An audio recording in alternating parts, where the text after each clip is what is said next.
Buenas tardes, hoy 18 de agosto tenemos la última sesión síncrona de nuestro programa de formación, discapacidad física y bioética, con una presentación sumamente interesante y que nos convoca alrededor de una querida abogada especialista en Derecho Procesal Penal y que también hace aportes importantes dentro del mundo de la salud ocupacional. El tema que nos convoca el día de hoy tiene que ver con la participación activa de los trabajadores y trabajadoras que estén articulados en función del ocio crítico, la salud y la seguridad, de forma tal de que creo que cerramos todo este periodo de intervenciones con una calidad y calidez de los invitados que hemos tenido todas las semanas haciendo intervenciones oportunas en el contexto de la discapacidad física, la bioética, la seguridad y la salud laboral.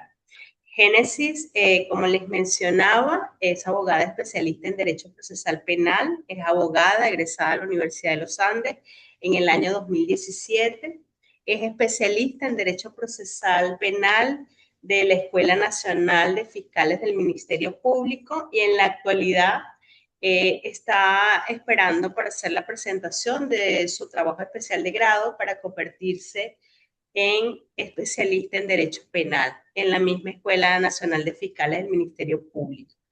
Asimismo, cursa estudios de maestría en Justicia Penal y cuenta con una destacada trayectoria como directora jurídica desde el 2021 en el Centro de Atención Médico-Legal a Trabajadores y Trabajadoras Víctimas de Accidentes de Trabajo y Enfermedades Ocupacionales, Salud y Trabajo, en donde ejerce como abogada, como primera abogada responsable de las querellas ante los distintos entes de la justicia en Venezuela y también en la asistencia en el acompañamiento legal en tribunales.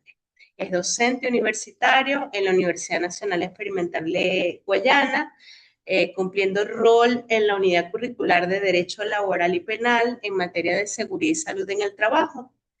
Esta asignatura corresponde al posgrado de especialización en medicina del trabajo y fungió en el periodo 2015 y 2016 como coordinadora regional del eje andino para la Fundación Gran Mariscal de Ayacucho. Adicionalmente, es una investigadora fehaciente en todo lo que tiene que ver con la seguridad y la salud laboral y estoy convencida de que el día de hoy con su presentación vamos a tener interesantes aportes respecto en la participación de los trabajadores y las trabajadoras respecto al ocio crítico, a la seguridad y la salud, sobre todo en el contexto de la discapacidad. Voy a proceder a compartir pantalla para que nuestra invitada inicie su disertación.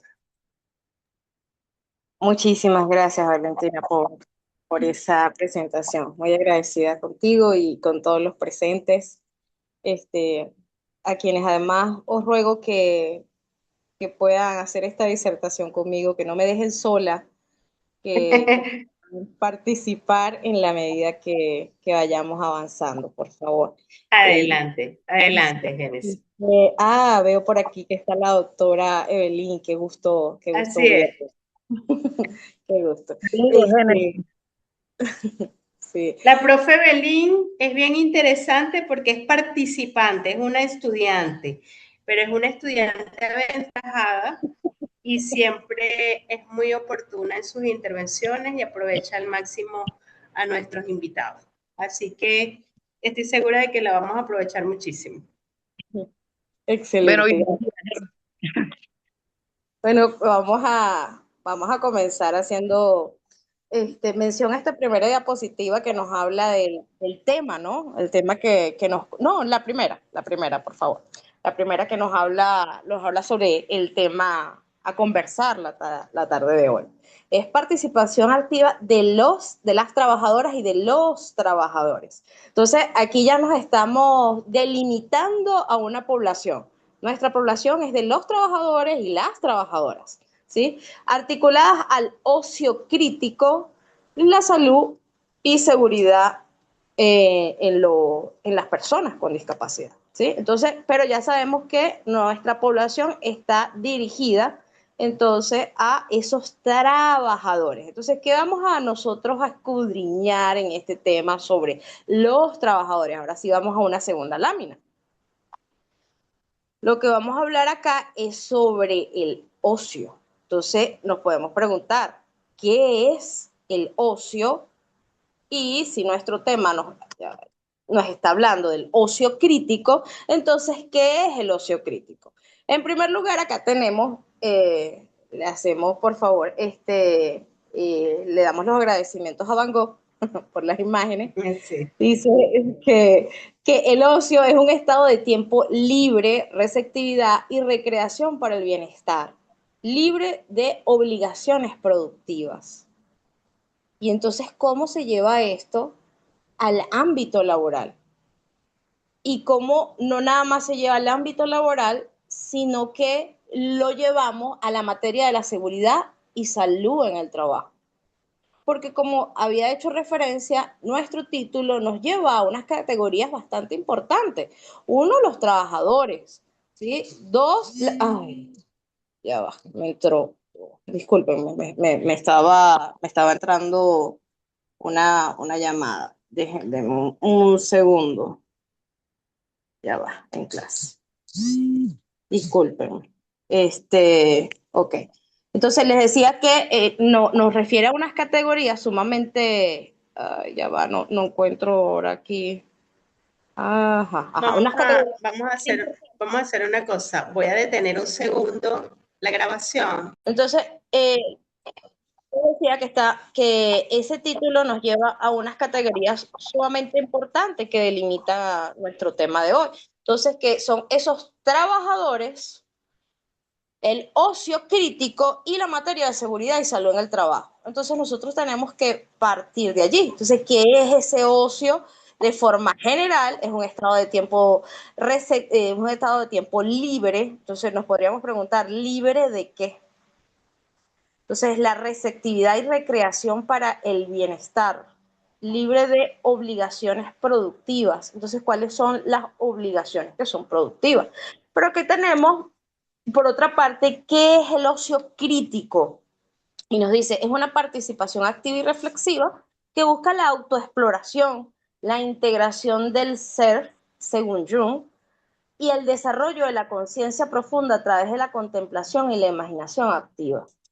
En palabras un poco más sencillas, nos lleva a poder tener un criterio que nos pueda conducir al cuestionamiento de las normas sociales, casi algo superior a la paz mental. Sí, casi algo superior a la paz mental. Debería llevarnos entonces ese ocio crítico, que si lo vemos con el primer ocio, ese primer ocio no nos va a llevar a ese despertar espiritual o a ese desarrollo pleno de la conciencia, o si nos referimos a Carl Jung, a ese desarrollo del inconsciente.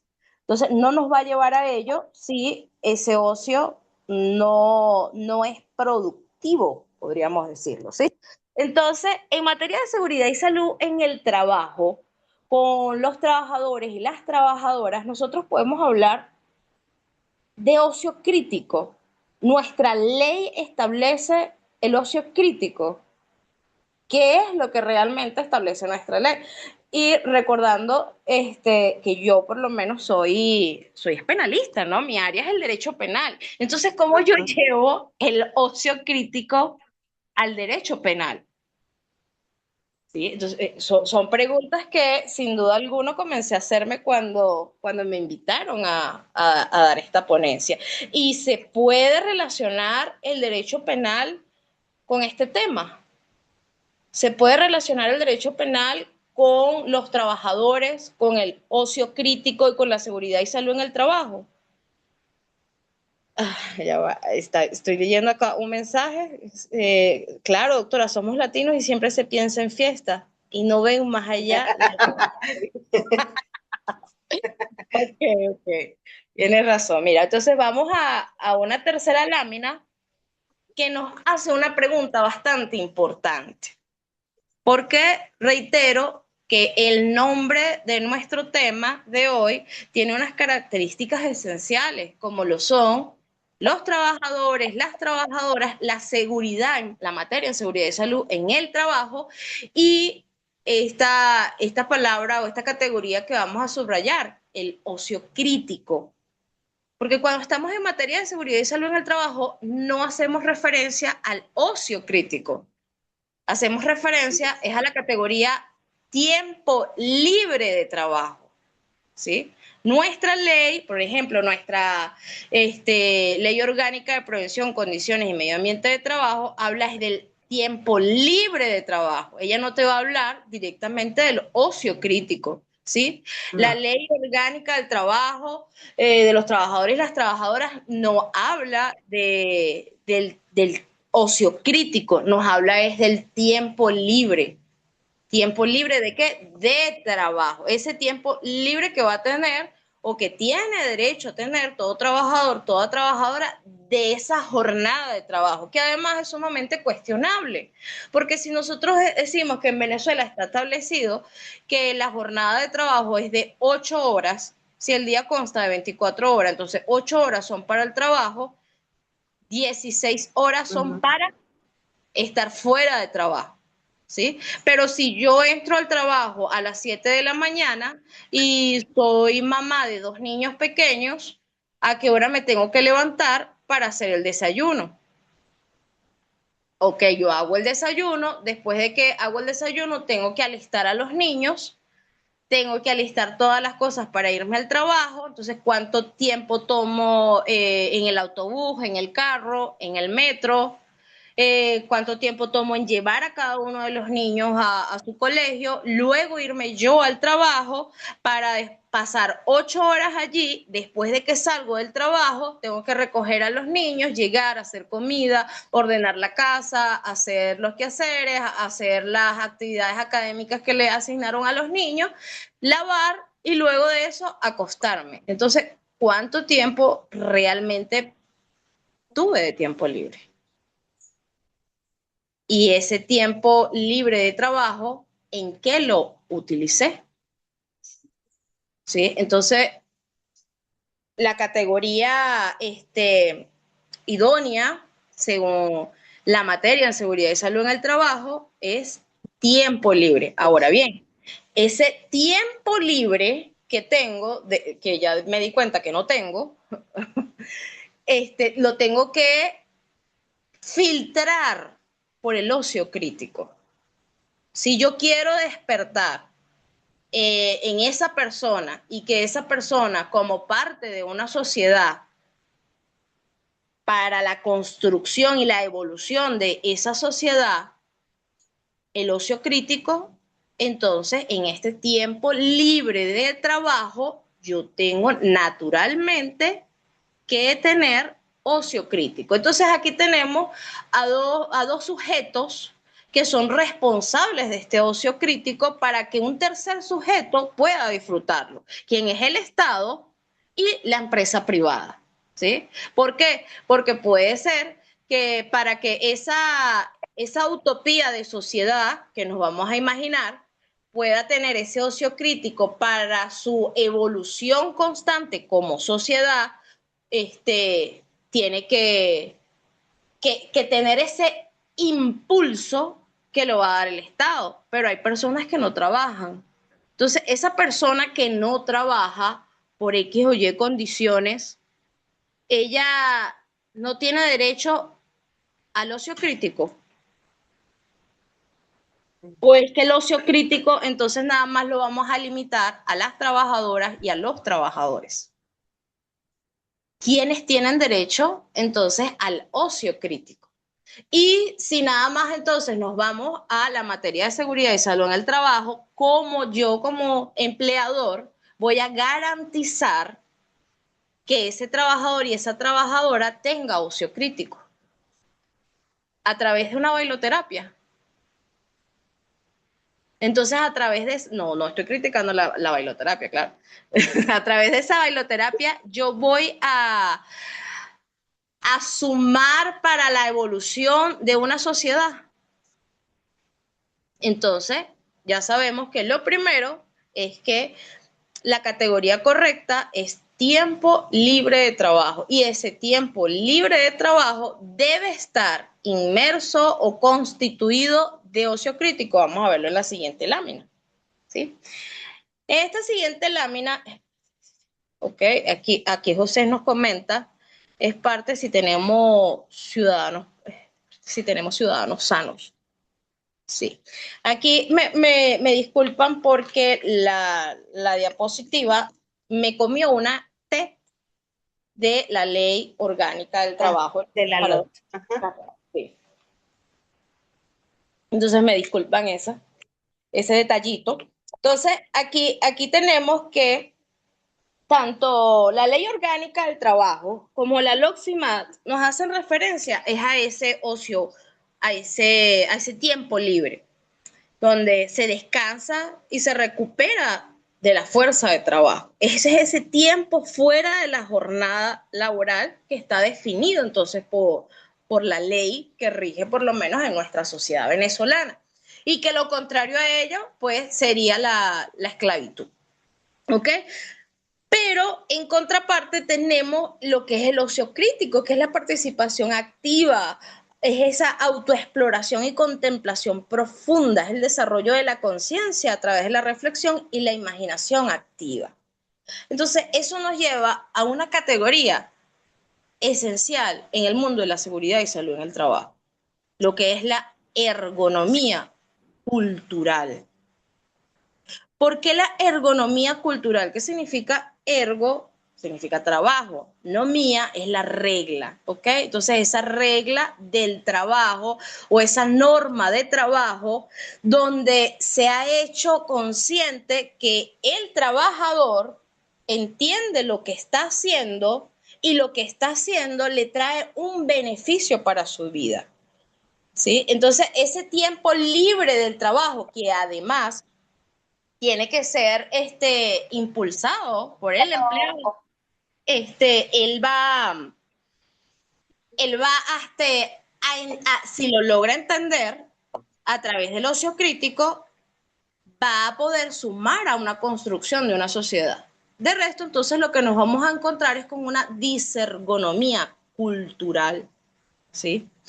Entonces, ya tenemos claro que el tiempo libre, según nuestra normativa regional, nuestra normativa patria, tiene que estar vinculado o tiene que estar constituido es de ese ocio crítico. Entonces nos vamos a una quinta lámina donde nos habla del tiempo vacío o del ocio acrítico. ¿Qué es ese tiempo vacío? Es ese tiempo que pasamos en las redes sociales, es ese tiempo que pasamos en no construir nada. Es ese tiempo donde no estamos haciendo absolutamente nada para construir una mejor sociedad. Y construir una mejor sociedad partiendo de lo que nosotros nos alimentamos. Es como que si fuésemos un edificio y cada uno de los ciudadanos es un bloquecito, es una piedra cuadradita, una piedra cúbica. Entonces, esa piedra cúbica, y si todos nos convertimos en una piedra cúbica a través del ocio crítico, a través de alimentar nuestro ser, vamos entonces a construir un excelente edificio, que ese edificio va a terminar siendo esa sociedad. Pero si por el contrario lo que permanece es una piedra, como diría un maestro de obra, una piedra bruta, donde lo único que le estoy dando es cosas vacías, lo único que le estoy dando es un ciclo vicioso donde se dispara la dopamina a través del consumo de redes sociales, a través del consumo de distintas redes sociales. Entonces no estoy edificando esa futura construcción que es la sociedad. No me va a llevar absolutamente nada. Entonces, ¿a qué me puede conducir ese tiempo vacío o ese tiempo donde solamente hay ocio acrítico a un bucle de ignorancia. Un bucle de ignorancia, un bucle donde repetimos una y otra y otra y otra vez lo mismo. Entonces, eso hace, en la actualidad hay mucha distracción tóxica, exactamente, hay mucha distracción tóxica y que entonces eso hace que no podamos ser una persona que verdaderamente se sienta plena porque estamos distrayéndonos a través de las redes sociales y que, por ejemplo, el empleador en materia de seguridad y salud en el trabajo, cuando le corresponde eh, impulsar ese tiempo libre, si nos vamos es a la bailoterapia, si nos vamos entonces, no, es que es un paseo recreativo y ya, pero no impulsan sus trabajadores el estudio, la búsqueda del conocimiento, entonces no está impulsando el ocio crítico. Entonces, la importancia, por ejemplo, de sujetos que la Ley Orgánica de Prevención, Condiciones y Medio Ambiente de Trabajo establecen para velar por el cumplimiento del desarrollo integral de los trabajadores y de las trabajadoras, como lo son los delegados de prevención, como primer pilar en el sistema de gestión de seguridad y salud en el trabajo. Entonces ellos deben velar porque se respete y porque se impulse el ocio crítico. Y nosotros nos podemos preguntar que no exista tiempo libre o que la inexistencia de este tiempo libre no conlleve al ocio crítico, ¿se puede relacionar con un delito? ¿Podría eso ser un delito en materia de seguridad y salud en el trabajo? Vamos a ver la siguiente lámina. Aquí tenemos del ocio crítico a la transformación social. El tiempo libre de trabajo apegado al ocio crítico trasciende la simple repercusión del desgaste físico para el desarrollo cognitivo y cultural que aporta a la transformación social. Entonces, eso me lleva a que a través del cuestionamiento que solamente puede ser parte del ocio crítico y que cuestiona entonces las normas sociales, yo puedo mover las estructuras sociales.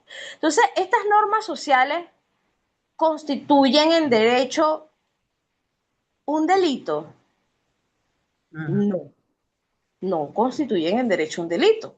Y que ya viene siendo el resultado o el producto que viene a dar ese trabajador o esa trabajadora a la sociedad. Pero por encima de ese resultado que está dando la trabajadora o el trabajador, está un responsable, según el artículo 87 de la Constitución de la República Bolivariana de Venezuela, que es el empleador. Porque ese empleador tiene el deber de cuidado de garantizar un ambiente de trabajo seguro y saludable donde va a estimular el tiempo libre a través del ocio crítico. ¿Ok? Entonces, ¿y qué pasa si no lo estimula? ¿Qué pasa si ese empleador, sea público o sea privado, no estimula el tiempo libre del trabajador? ¿Qué pasará? En derecho penal existen tres elementos positivos para nosotros saber si estamos en presencia de un delito.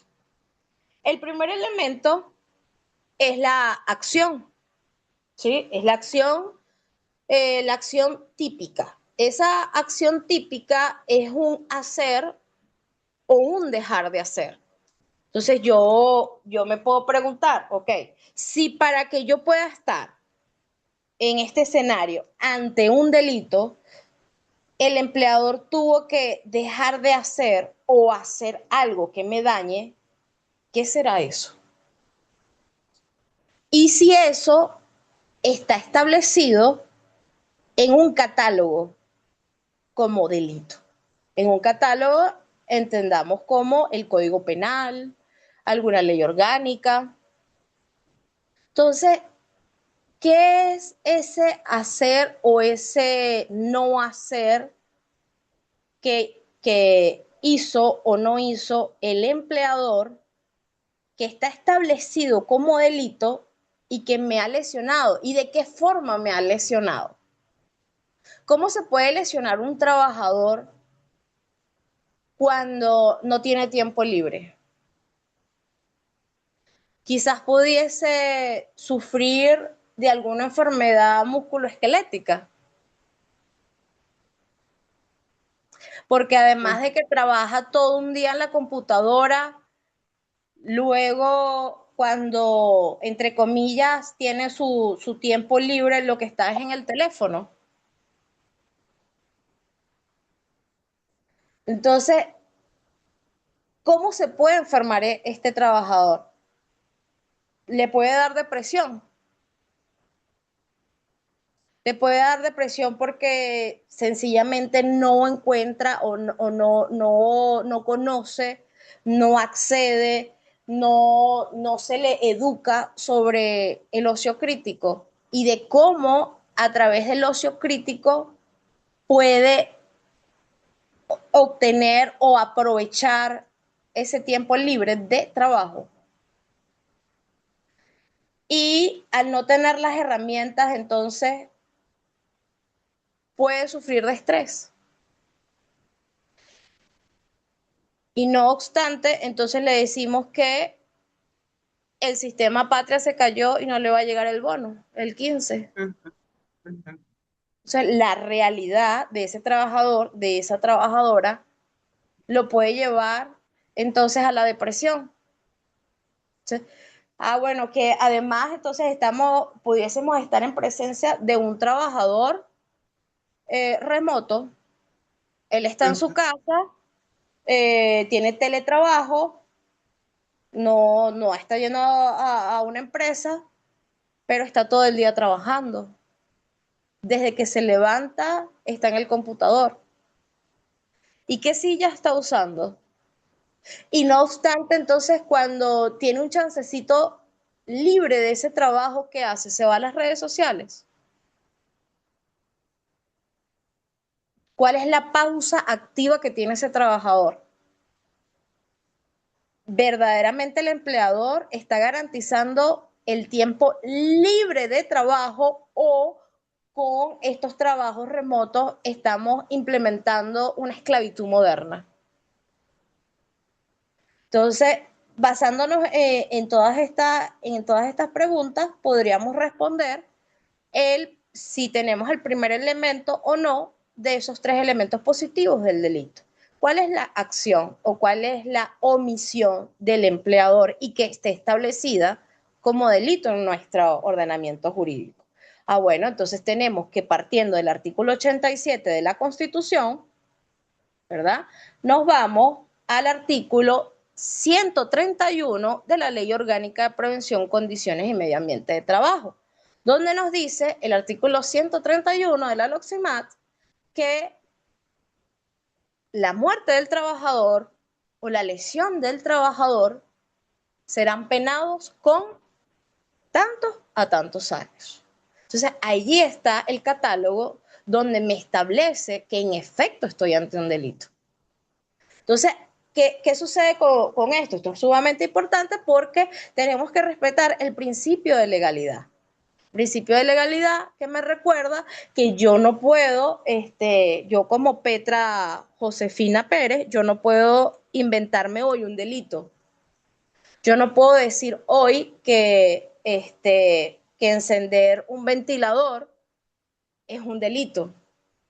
No, eso tiene que estar previamente establecido en la ley y si llegase a suceder entonces en el futuro, porque no tiene efecto retroactivo, es un delito. ¿Ok?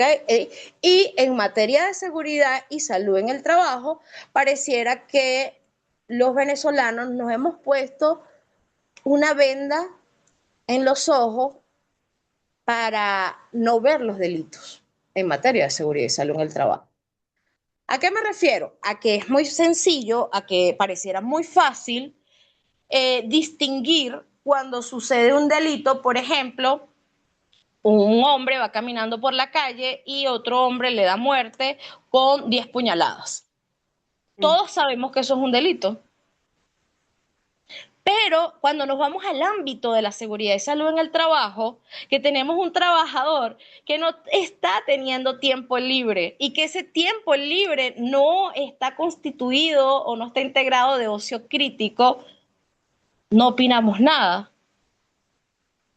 Pensamos que eso es lo normal. Pensamos que esa es la naturaleza de la vida.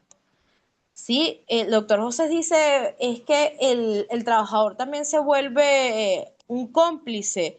Lo que pasa es que es víctima. El trabajador y la trabajadora son víctimas.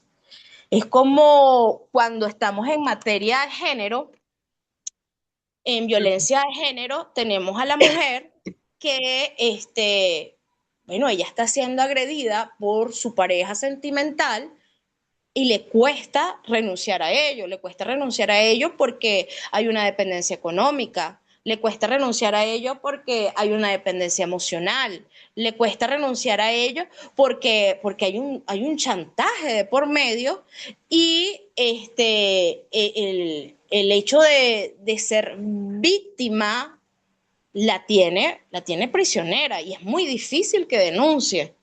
Y si logra denunciar, en un 90% regresan para preguntar cómo hacen para quitar la denuncia. Entonces lo mismo sucede en el escenario laboral. ¿Ok? Los trabajadores muchas veces sucede algo que es la alienación. Muchas veces creen que ellos son partes de esa empresa. No, porque es que yo crecí aquí, mi familia creció aquí, todo fue acá, yo soy como el dueño. Eso es mentira, usted no es como el dueño. ¿Eh? Usted muere hoy y el dueño sigue, ¿me entiende? A usted le pasa algo hoy y mañana aquí en la empresa todo va a seguir como si nada. Pero sí, él parte de la misma alienación, entonces no, es que yo soy el dueño de esto, porque yo tengo tantos años aquí, entonces, y además la dependencia económica y las falsas lealtades, no, es que yo no puedo ir a Isacel, yo no puedo poner una denuncia, yo no puedo hacer algo en contra de la empresa que también es mía, ¿sí? Porque además pagan psicólogos donde en ese tiempo libre a decirte que tú eres el dueño de la empresa, pero eres reemplazable completamente. Entonces, vamos como esa víctima, ese trabajador, esa trabajadora, a través de ese proceso que está viviendo como víctima, se va engañando. Además que está bueno, directamente la afectación económica. ¿Qué hago? Si yo denuncio, me pueden despedir. Si yo denuncio, me voy a quedar sin este trabajo. Entonces, ahí vemos cómo existe una cantidad de manipulación y de un escenario complejo, que estamos frente a una víctima, que no estamos frente a una persona que está allí porque quiere y ya. Cuando hablamos de una persona que todo este escenario lo ha llevado a una depresión o que todo este escenario lo ha llevado a una enfermedad musculoesquelética, no podemos decir, ah, bueno, pero vete a otro trabajo y ya. No es así de fácil. Me rayo y pierdo el doble. Ok, ok, doctor. Ok, entonces, en ese primer elemento positivo del delito, que es la acción o esa omisión que esté establecida en la ley, tenemos que el empleador no hizo algo que tuvo que haber hecho, no cuidó de ese trabajador. Y no cuidó de ese trabajador porque así lo establecen los artículos 118, 119 y 120 de la LOCSIMAT. Esas son las cosas que dejó de hacer ese empleador para tener como resultado el artículo 131 de la LOCSIMAT. Y que este 131 de la LOCSIMAT puede ser la muerte del trabajador Y cuando hablamos de muerte del trabajador, también hablamos de suicidio. No hablamos nada más de que el trabajador pudo haber caído de un andamio. También hablamos del suicidio. Y no nada más de suicidio, también hablamos de infarto. Del infarto como una consecuencia del estrés. ¿Sí? Entonces, cuando vemos ese artículo, el 131 de la LOXIMAT, tenemos que llevarlo a cada caso en concreto, ¿no? Bueno, pero ¿qué es la muerte del trabajador? La muerte del trabajador, eso que vemos en ese artículo, es el sinónimo de lo que está en el artículo 405 del Código Penal. El 405 del Código Penal nos habla del homicidio intencional. Entonces, en el ámbito laboral, este delito se llama muerte del trabajador y lo que es entonces sinónimo de homicidio laboral. ¿Y por qué el legislador patrio lo ha establecido así? La LOXIMAT está vigente en Venezuela desde 1986, con su reforma del año 2005. Entonces, me pregunto, antes de 1986, si un trabajador, por estas circunstancias que he nombrado de los artículos 118, 119 y 120, que lo relacionamos con el tiempo libre de trabajo y con el ocio crítico, sí, correcto, José, muy bien, el caso de Proveran. Entonces, si nosotros lo relacionamos con todo esto, pero teniendo en consideración que no existe la LOXIMAT, porque estamos antes de 1986, y tenemos un trabajador que se suicida por todas estas circunstancias. Estaríamos en presencia del delito establecido en el artículo hoy 131 de la LOXIMAT, pese a que no existe en este momento la LOXIMAT. ¿Existiría responsabilidad penal para alguien? ¿Alguien podría entonces enfrentar cargos por la muerte de ese trabajador que se ha suicidado? En Argentina no está establecido, como nosotros tenemos en la LOXIMAT, una ley que ampara a los trabajadores y a las trabajadoras ante la muerte o la lesión del trabajador, por ejemplo. Entonces, si muere un trabajador o una trabajadora en Argentina por estas condiciones inseguras que abrazan el trabajo, podríamos estar en presencia de la responsabilidad penal de alguien hoy, 18 de agosto del año 2026. Porque ese ejemplo que ahora lo traslado a Argentina el día de hoy es el mismo ejemplo que estoy poniendo para Venezuela, pero antes de la entrada en vigencia de la LOXIMAT. Entonces, ¿qué pasa? En Argentina, ellos aplican el Código Penal. Así de sencillo. Sencillo. ¿Está la muerte de un trabajador? ¿O está una enfermedad ocupacional, una discapacidad ocupacional? Bueno, entonces nos vamos al Código Penal. ¿Al Código Penal en qué sentido? Bueno, si Pedro Pérez va pasando por una acera y llega Joaquín con un arma blanca, le ocasiona una lesión y esa lesión lo va a dejar sin 3 dedos en la mano derecha, estamos ante un delito. Ahí hay una lesión discapacitante. Entonces, lo mismo pasa en el ámbito laboral. El empleador me ha quitado 3 dedos por esta lesión que me ha ocasionado y es discapacitante. Y entonces, estando en Argentina, yo lo que voy a aplicar es el Código Penal.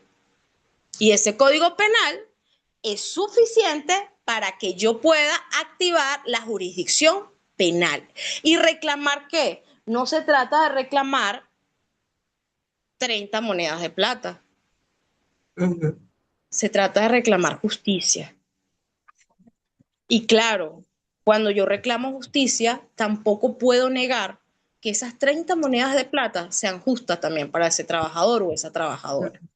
Pero se necesita algo más, porque o si no, todos los empleadores van a tener una nómina donde diga, bueno, si le quito la vida a fulano o a sutano, no importa porque yo tengo aquí ¿cómo se llama? Una partida para poder suplir todo eso. ¿Ves?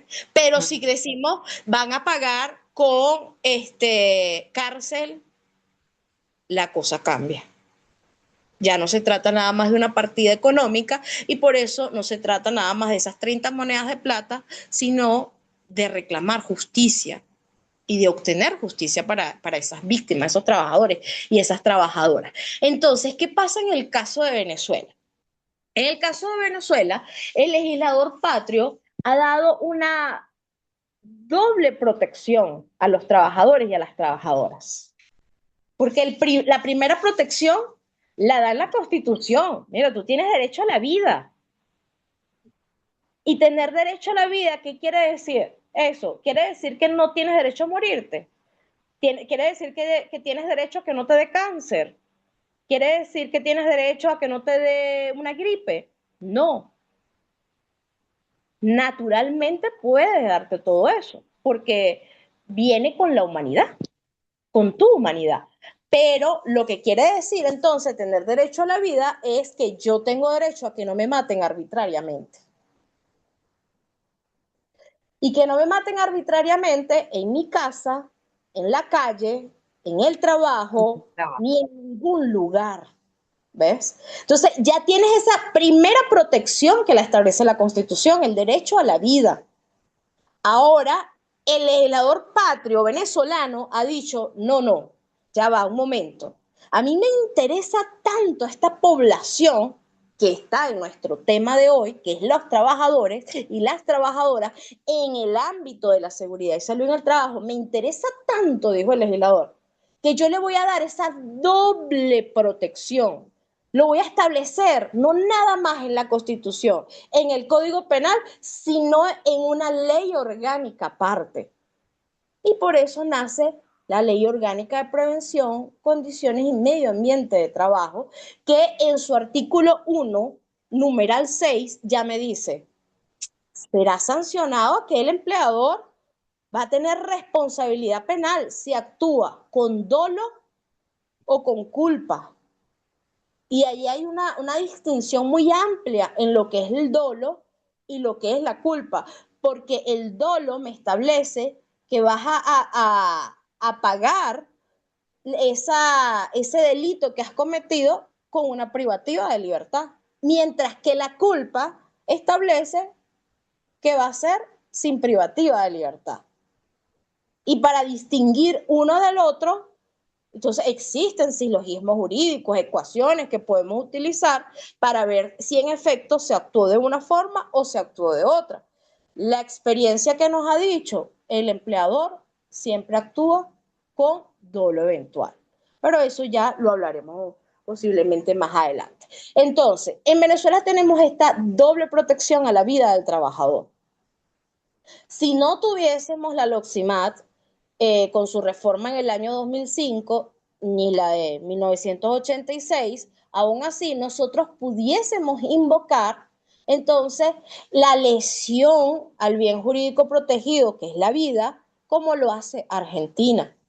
Entonces nosotros ya podemos ver de forma objetiva que sí cumplimos con ese primer elemento positivo del delito, que es lo que dejó de hacer el empleador, dejó de garantizar ese tiempo libre, ese ocio crítico, ¿sí? Y que eso se ha constituido en un delito porque ha lesionado a tal punto que produjo una enfermedad musculoesquelética, que produjo una depresión, que produjo un suicidio, que conllevó al trabajador a un infarto.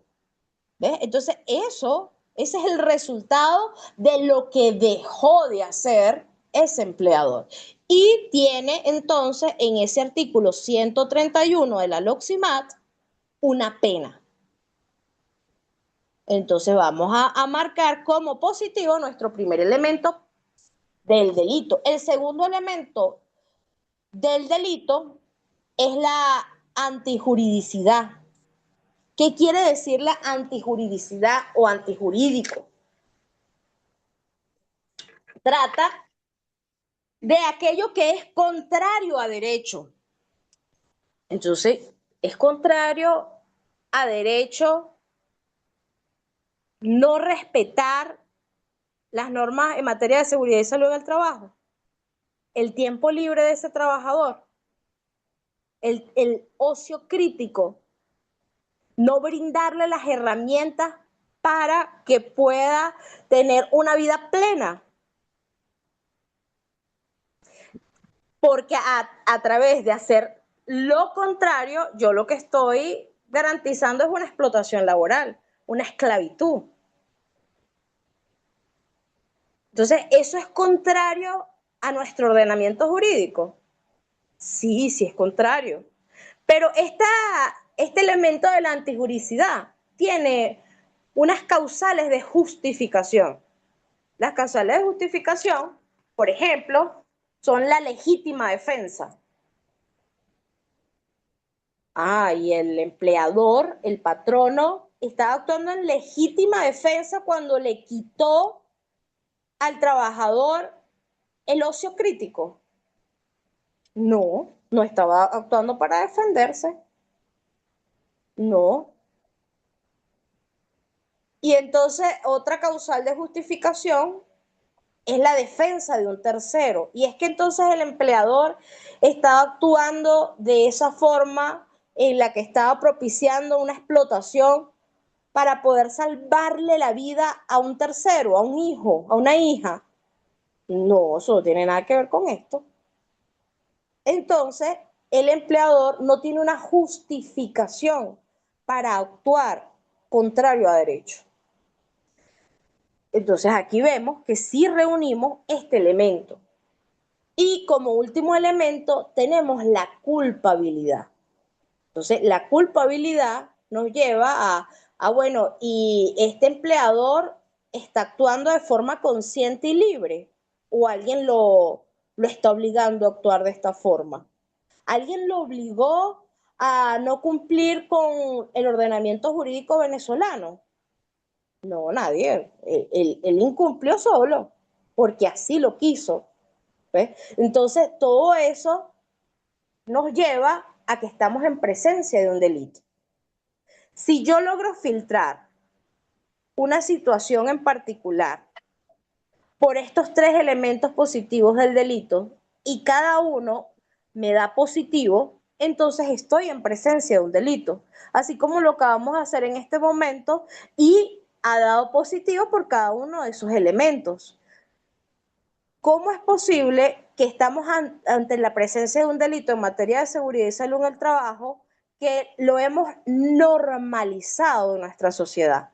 En nuestro día a día hemos normalizado que este tipo de situaciones pasan y el sistema de justicia no se activa.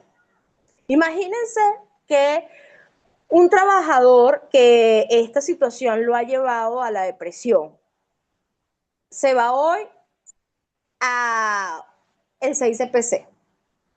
Y en el 6CPC dice, no, mire, yo vengo a poner una denuncia porque es que mi empleador no me está permitiendo tener tiempo libre y ese tiempo libre yo no puedo utilizarlo con ocio crítico. Lo que pasa es que yo hoy estuve en un foro, una ponencia sobre ocio crítico y me di cuenta que mi empleador está haciendo todo mal, así que yo vengo a poner la denuncia. ¿Ustedes qué creen que le va a responder el organismo de seguridad? Señores, eso no es aquí. No, pero es que váyase, porque es que eso no tiene nada que ver con nosotros. Si acaso, cuando mucho, quizás le pueda decir, váyase a INSACEL. Pero ¿qué pasa?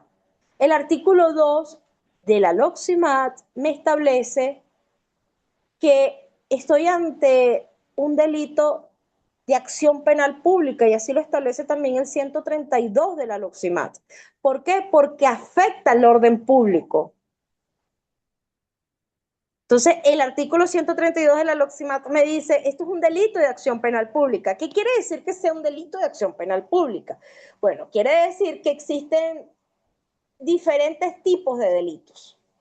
Y algunos delitos obligatoriamente los tiene que comenzar a investigar el Ministerio Público y tiene que activarse inmediatamente la policía, el SEBIN, el 6CPC y los organismos de seguridad. Y hay otros delitos en que no es así. Otros delitos como por ejemplo la difamación, que viene siendo un delito de acción penal privada. ¿Sí? Entonces, que allí es la víctima que ha sido difamada, quien va a comenzar el proceso penal a través del tribunal de juicio, y es un procedimiento completamente diferente a aquellos delitos que por su relevancia crean una conmoción social gigantesca, grotesca, como son los homicidios, como son las violaciones, como son las lesiones, ¿sí? Y que les interesa directamente al Estado y que el Ministerio Público, como director de la acción penal, según el artículo 285 de la Constitución, tiene la obligación de perseguirlos, ¿ok? Y entre esos delitos, entonces, están los establecidos en el 131 de la Ley Orgánica de Prevención, Condiciones y Medio Ambiente de Trabajo, que son la muerte del trabajador o las lesiones del trabajador. Y que estas lesiones son discapacitantes. Estas lesiones no son leves. Estas lesiones no son que mañana el trabajador que fue amputado de 3 dedos, mañana le van a crecer los dedos. No, no va a suceder así.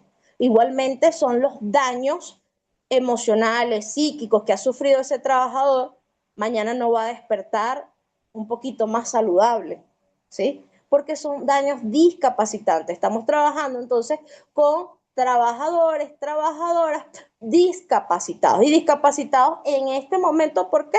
Por esas condiciones inseguras e insalubres del trabajo que le correspondían al empleador garantizar según el artículo 87 constitucional. ¿Sí? Entonces, cuando vemos que se han llenado esos extremos de los elementos positivos del delito y que estamos entonces en efecto ante una víctima, como lo es el trabajador y la trabajadora, ¿por qué no se activan los órganos de justicia? Si yo voy al 6CPC a poner la denuncia porque soy trabajador y tengo depresión porque el sueldo no me alcanza, estoy ante un delito. Pero, ¿qué pasa? Nuestros organismos de seguridad, lamentándolo mucho, necesitan formación en el área. Y no nada más ellos, nuestros trabajadores, nuestros empleadores, toda la comunidad venezolana necesita formación en materia de seguridad y salud en el trabajo para identificar cuándo está en presencia de un delito y cuándo no está en presencia de un delito, porque lo hemos normalizado. Todo lo que sucede en el trabajo que puede afectar la vida y la salud del trabajador, lo hemos normalizado, lo hemos establecido como eso es lo natural, eso es lo que pasa y no importa porque afuera está el ejército de parados que dice siguiente y listo, todos somos reemplazables, siguientes y aquí no sucedió nada.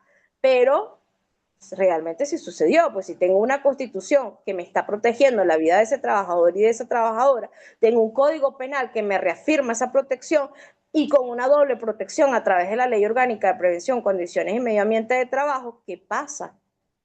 Si ahora no voy al 6CPC, sino que me dirijo al Ministerio Público como director de la acción penal, como les dije, según el 285 de la Constitución, a decir, me duele la espalda, soy trabajadora, no me permiten tener pausas activas, no me permiten mi tiempo libre, no me permiten acceder al ocio crítico y estoy lesionada, me he lesionado la espalda por esa situación. Necesito poner la denuncia. ¿Qué va a decir el fiscal del Ministerio Público?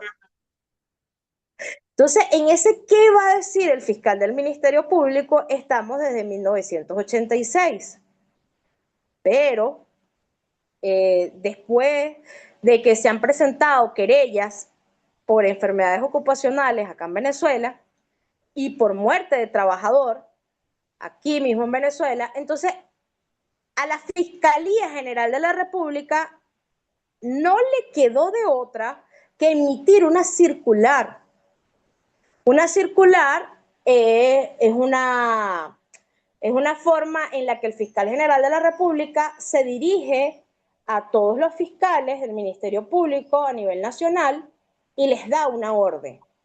Entonces, en el año 2025, enero de 2025, creo que fue el 31 de enero del 2025 en la circular número 2, no recuerdo exactamente, el fiscal general de la República para el momento emite una circular donde establece y ordena a todos los fiscales a nivel nacional que deben investigar la muerte y la lesión del trabajador.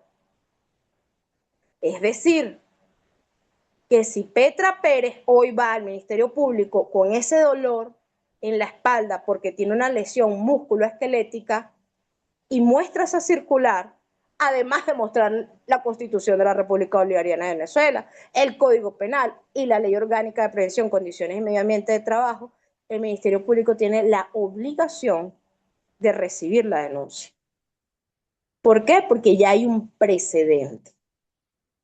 Entonces, es sumamente importante e interesante que podamos saber eso. No se trata nada más de ir a INSACEL para que INSACEL, en efecto, como órgano administrativo por excelencia que debe hacer la investigación, vaya a emitir luego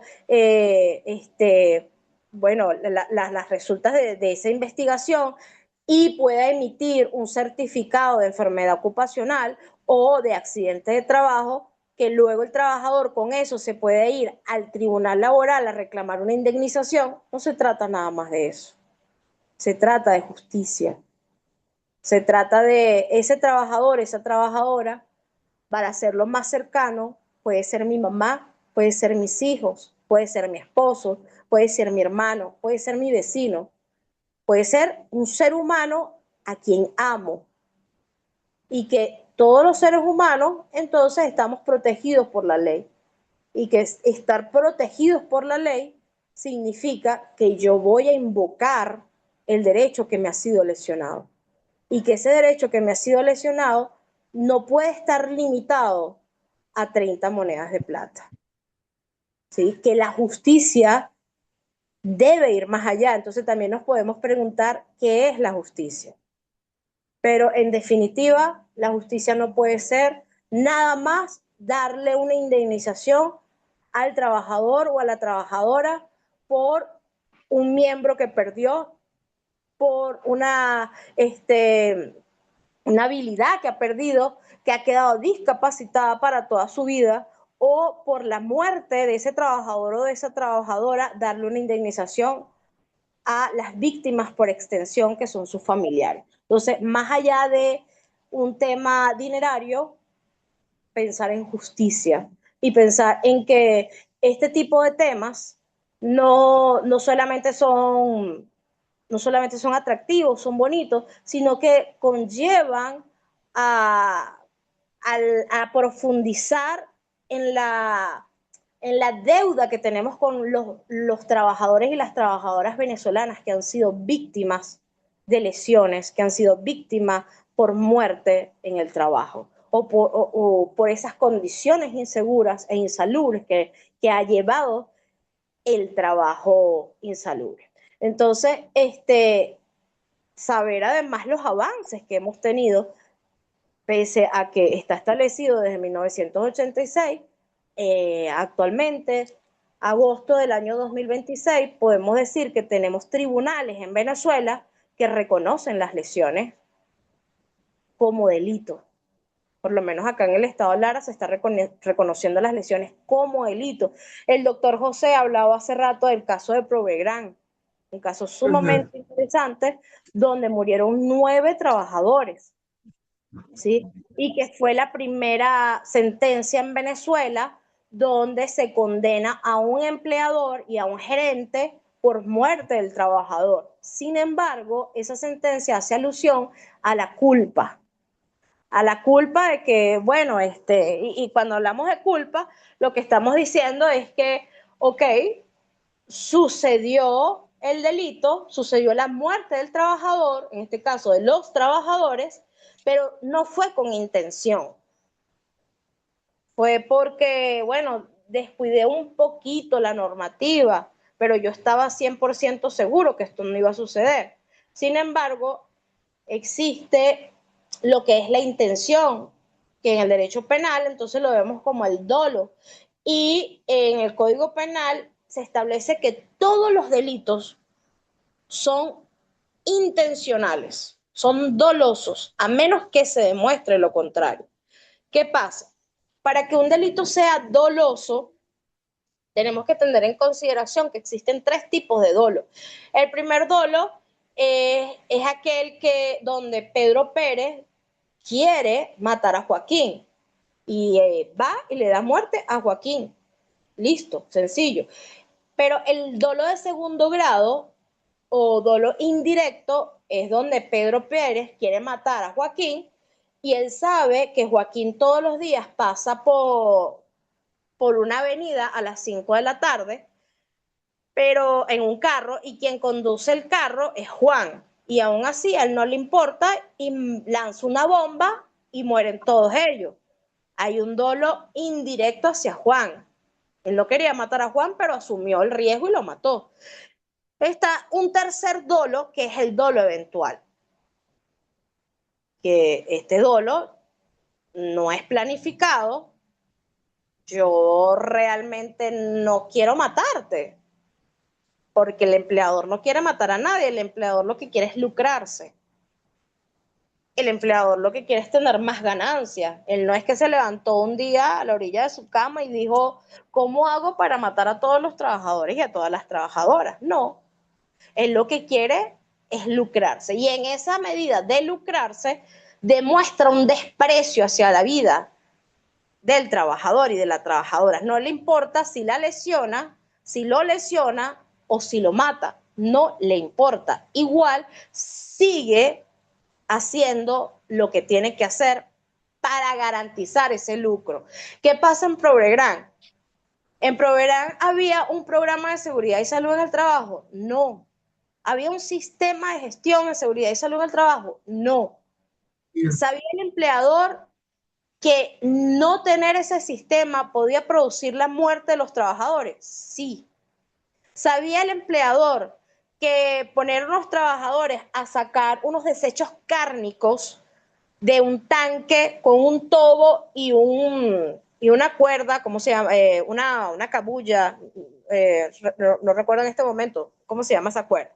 Entonces, con esta cuerda, amarrar el tobito y lanzarlo en el tanque para sacar los desechos cárnicos. Esos desechos cárnicos podrían afectar la salud según los gases tóxicos y todos los componentes que tienen, podrían afectar la salud de los trabajadores. Sí. ¿Y era la primera vez que sucedía? No. Entonces, vemos cómo él estaba consciente, el empleador, de que podía suceder algo mal y aún así no se detuvo. Y aún así no evitó la muerte de ese trabajador, de ese primero, ni mucho menos de los otros 8. Entonces, no podemos hablar de una culpa cuando aquí hay una intención. Y esa intención es el notable desprecio hacia la vida de los trabajadores por no garantizarle condiciones seguras y saludables. Así de sencillo. Si hubiese sido algo espontáneo, si hubiese sido primera vez que no había un programa de seguridad y salud en el trabajo, era ese día nada más. Si todos los días anteriores los trabajadores hubiesen contado con equipos de seguridad y salud en el trabajo, entonces diríamos que estamos ante la culpa. Pero es que siempre se trabajó de esa forma. Y por eso entonces vemos una intención de lesionar. ¿Ok? Y entonces cuando en materia de seguridad y salud en el trabajo vemos esa gráfica periódica, permanente en el tiempo, donde no respeto tu tiempo libre, donde no garantizo el ocio crítico, donde no respeto que tú puedas tener una vida libre y digna, entonces allí estoy asentando las bases de la intención. Y esa intención me lleva al dolo. Y una vez que tenemos un trabajador o a una trabajadora discapacitada, ¿y cuál es el sinónimo de la discapacidad? Entonces es lesión, es una patología ocupacional. O más propiamente dicho, en la categoría correcta sería la ergopatología, que es la lesión que se obtiene del trabajo inseguro e insalubre. Ergopatología. ¿Ok? Entonces, esa ergopatología, ¿producto de qué? Producto del empleador ignorar la normativa en seguridad y salud en el trabajo, por ejemplo, en el caso de Venezuela, para prevenir la discapacidad o la muerte de ese trabajador o de esa trabajadora. Entonces, como no me importó prevenirla, tengo un resultado. Y ese resultado no es nada más una certificación emitida por INSACEL, por ejemplo, para ir a reclamar las 30 monedas de plata, sino que ese resultado es un delito. Es un delito y que además, para que el trabajador y la trabajadora se puedan reconocer como víctimas, es un proceso.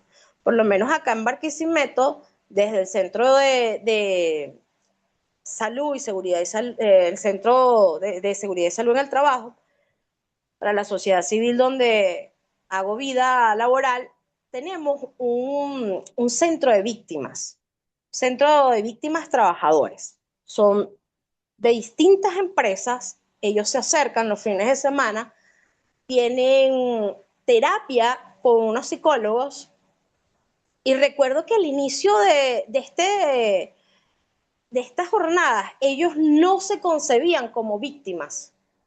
Ellos, todo lo contrario, ellos sentían que eran parte de la empresa, que eran parte de la familia de los dueños, y que en la medida en que siguieron regalándose reuniones con los psicólogos en este centro de atención, fue impresionante ver cómo comenzaron a reconocerse víctimas, porque la alienación había sido tanta que ellos no podían reconocerse como tal. Y luego el proceso de duelo, de abandonar esa postura de yo no soy el dueño, yo soy víctima de alguien que no me cuidó y que tenía la obligación de cuidarme y no lo hizo. Entonces, bueno, esto era lo que quería compartir con ustedes. Muy agradecida por este tiempo. Esto ha sido un pequeño recorrido de cómo el no respetar el tiempo libre, el ocio crítico de los trabajadores y las trabajadoras en materia de seguridad y salud en el trabajo conlleva un delito, y que no nada más debe saberlo el empleador, sino también esos trabajadores y las trabajadoras, para adueñarse de ellos, para nosotros, cada uno, ser voceros de lo que está sucediendo en nuestra sociedad y poder mitigar, combatir la impunidad empresarial. Muchísimas gracias. Gracias a ti, Génesis. Y mira que, bueno, ya aquí anoté un montón de cosas y veo que tenemos un montón de mensajes. Vamos a ir aterrizando un poco, porque creo que aquí pensando, vamos a cerrar estas sesiones síncronas con una gran interrogante y quizás una propuesta más enfocada hacia el ocio crítico en la discapacidad.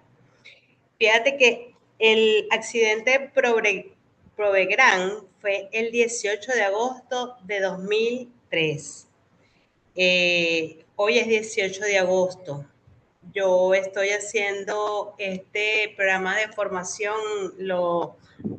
estamos haciendo un programa piloto presencial en Las Tejerías.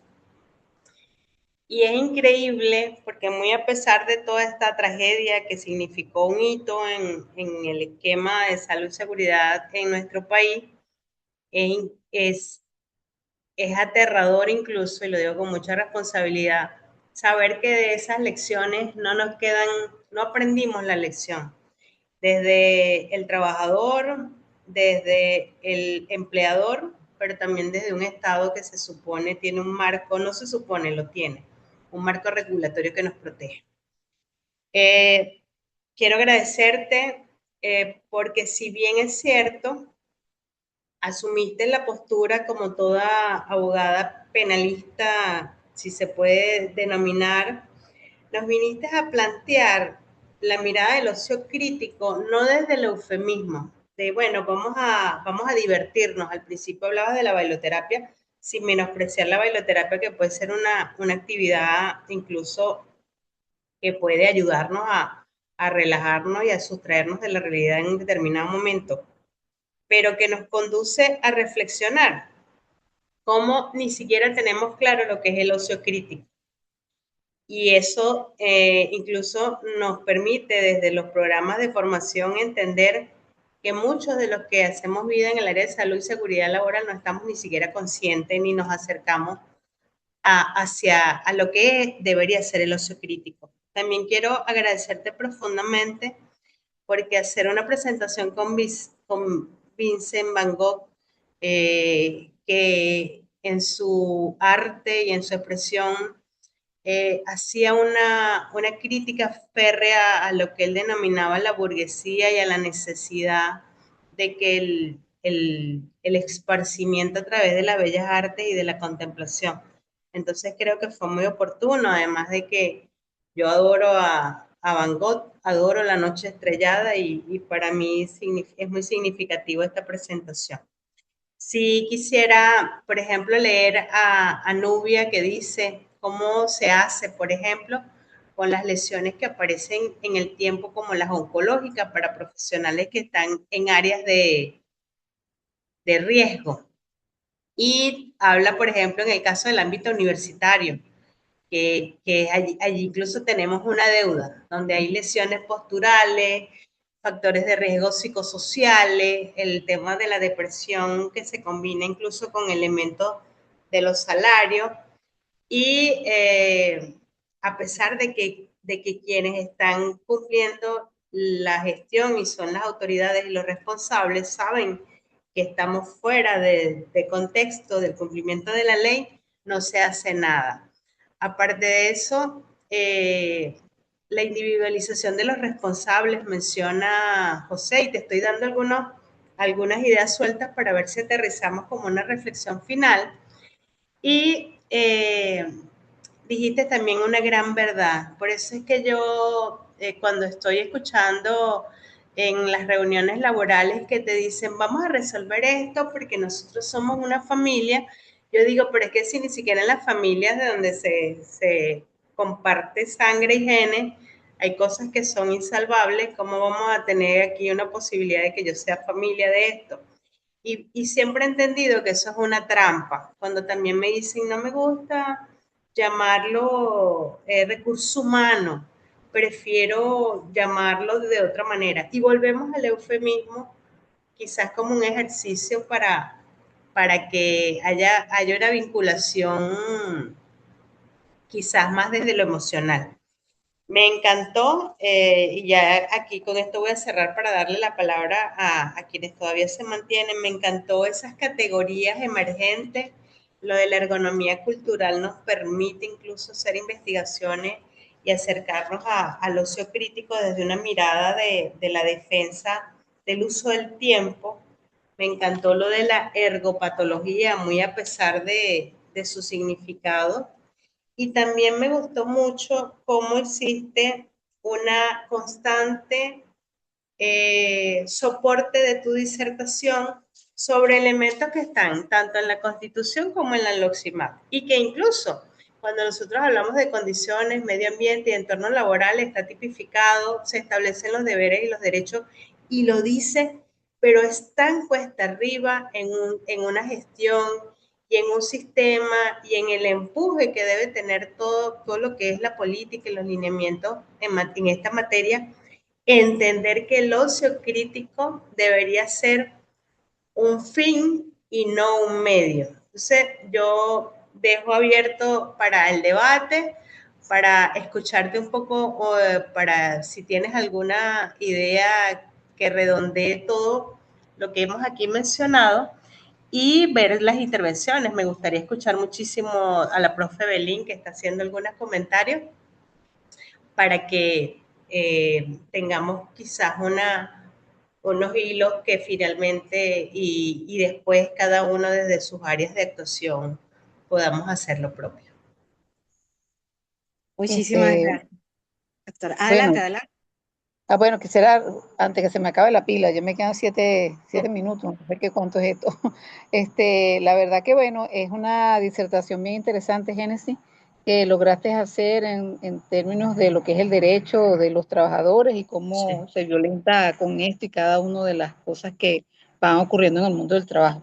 Una de las cosas que yo sí veo en mi experiencia, que tengo tanto tiempo yendo a las empresas y trabajando con diferentes sectores industriales, es que hasta ahora yo no he visto ninguna experiencia positiva más allá de lo que es un paseo, una bailoterapia, como bien tú decías, o una actividad lúdica donde los trabajadores puedan divertirse y donde prácticamente la gente ha desvirtuado, o los trabajadores mismos, ¿no? Comienzan es a demandar, bueno, lo más caro, lo más complicado y cómo sacarle plata a un empleador a través de un paseo, ¿no? Entonces, no creo que haya la madurez suficiente en nuestros trabajadores y en nosotros mismos para la comprensión de esta dimensión, porque es una dimensión que es bien profunda, por lo menos nosotros a través de la doctora Ligia, que la ha venido trabajando bastante con nosotros, la hemos trabajado bastante en el posgrado, pero es ejemplos así positivos, cúnchale. La verdad que uno se imagina a un trabajador, oye, discutiendo una película, por ejemplo, o como dice mi esposo Leo, y dice, bueno, ¿y por qué los empleadores no hacen un cineforo? ¿Por qué no le regalan a los trabajadores más bien tickets para el cine con una serie de películas que sean interesantes, que les abra la cabeza para otro pensamiento, ¿no? Entonces pueden haber muchas expresiones de la cultura que los pueda motivar a hacer otras, por lo menos la experiencia del maestro Abreu, que lo ha hecho con los niños, pero hecho desde, vamos a ver cómo pudiera sonar eso en el mundo del trabajo, por ejemplo. ¿Ves? ¿Cómo resonaría la música, el teatro en los trabajadores? Entonces pudiera transformar eso que normalmente la gente lo ve como es como el paseo. Lo dejo hasta ahí.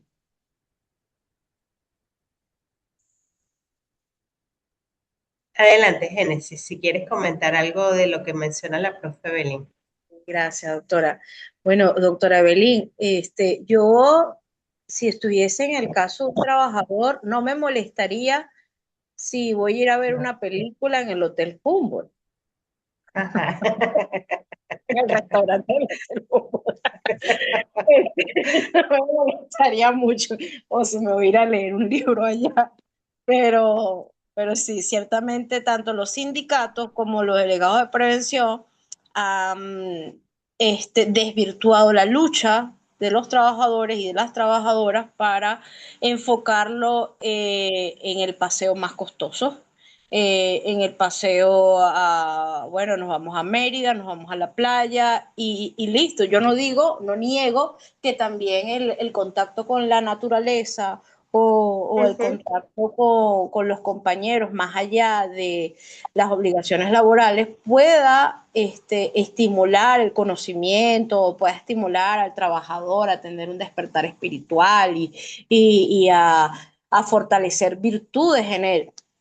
Sin embargo, pareciera que lo que el común denominador es el que nos lleva a personas alienadas. ¿sí? Alienadas, y entre más alienado te tengo, más controlado te tengo, incluso a través de las redes sociales, a través de la vanidad, evito precisamente que tú puedas pensar y que tú puedas entonces mover o cuestionar los dogmas sociales.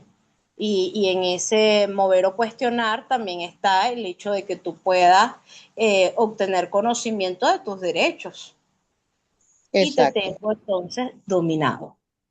O sea, Ujú. alienta sí, claro, que el otro pueda dominar al trabajador o a la trabajadora. Incluso por lo menos acá en la ciudad de Barquisimeto, hacen vida transnacionales y ellos tienen la práctica de que cuando ya cierta población de los trabajadores son adultos mayores, ellos, para salir de estos trabajadores sin hacer el pago justo y despedirlos además de forma arbitraria, ellos llevan psicólogos que pertenecen a una religión determinada, y estos psicólogos van a la empresa, les dice que Dios le habló anoche y que está ahí porque ellos tienen que irse de la empresa, que son enviados de Dios. Entonces juegan con la fibra emocional de estas personas y las personas renuncian. Lamentándolo mucho, renuncian porque han sido tocadas por Dios y que su lugar está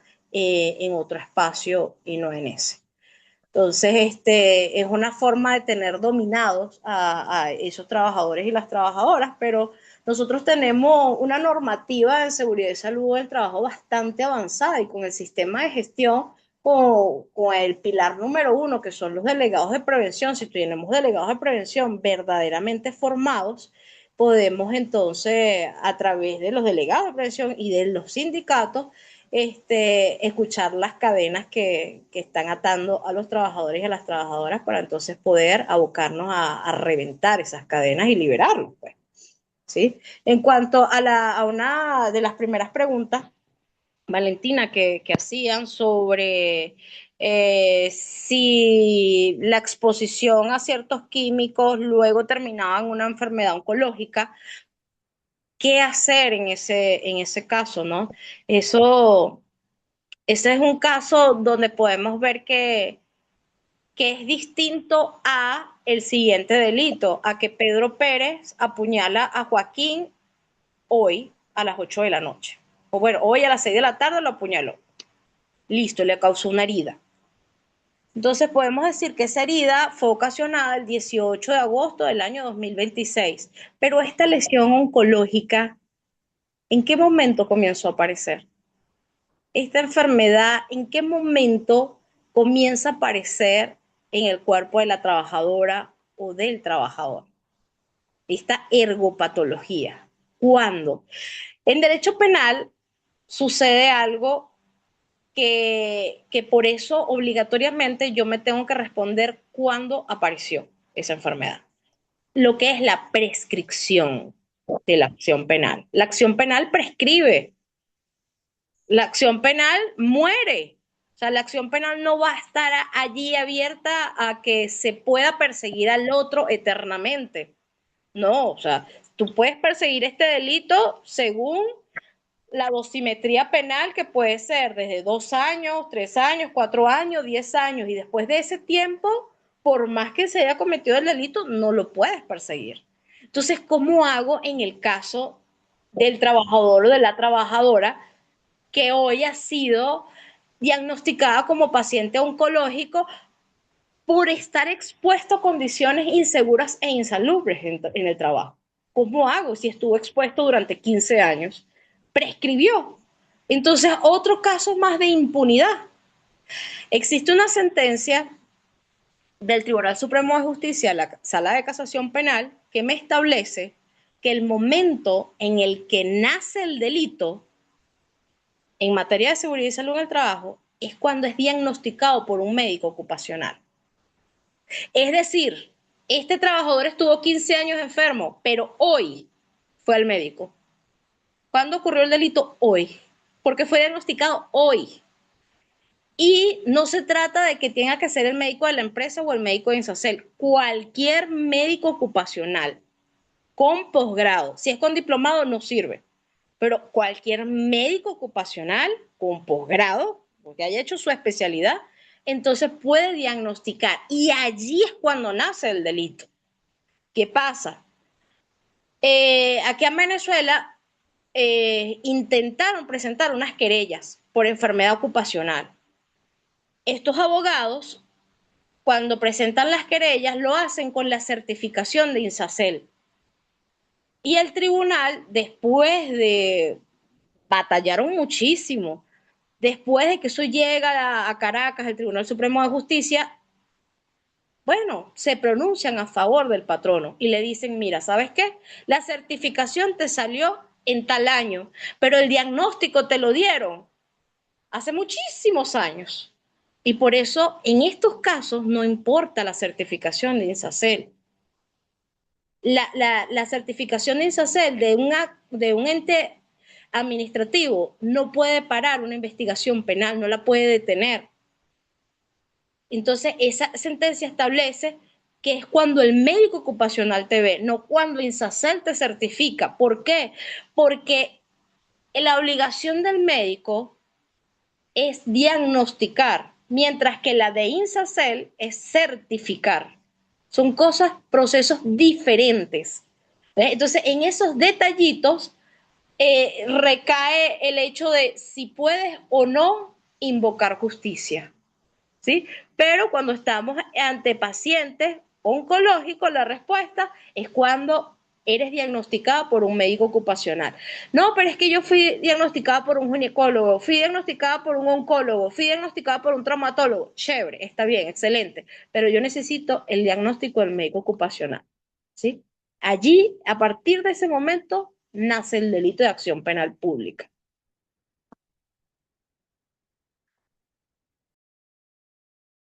Eso, y también hice unas anotaciones, porque entonces la obligación de que nuestros médicos ocupacionales que estamos formando en los distintos programas de posgrado de las universidades acreditadas asuman el compromiso respecto a esta postura en un hecho que puede y debe ser convocado para impartir justicia.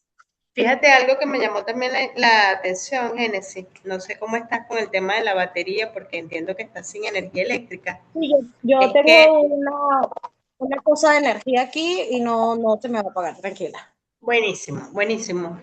Que todo, mientras hablaba, yo iba compaginando un poco lo que hemos ido construyendo en estas semanas de aprendizaje y digamos que una reflexión personal y que no sé si el resto de los participantes pudieran avalarlo o no, es que quizás con respecto a la discapacidad física, cuando tenemos una persona o un trabajador con discapacidad ya debidamente certificado por el CONADI, es que ni siquiera podemos llegar a hablar de ocio crítico cuando en las organizaciones, desde la mirada del ocio crítico y desde la mirada de esa transformación social que bien lo mencionaba en las láminas, no nos hemos acercado ni siquiera a garantizar entornos de trabajo seguros y saludables, que es el mandato desde el año 2023.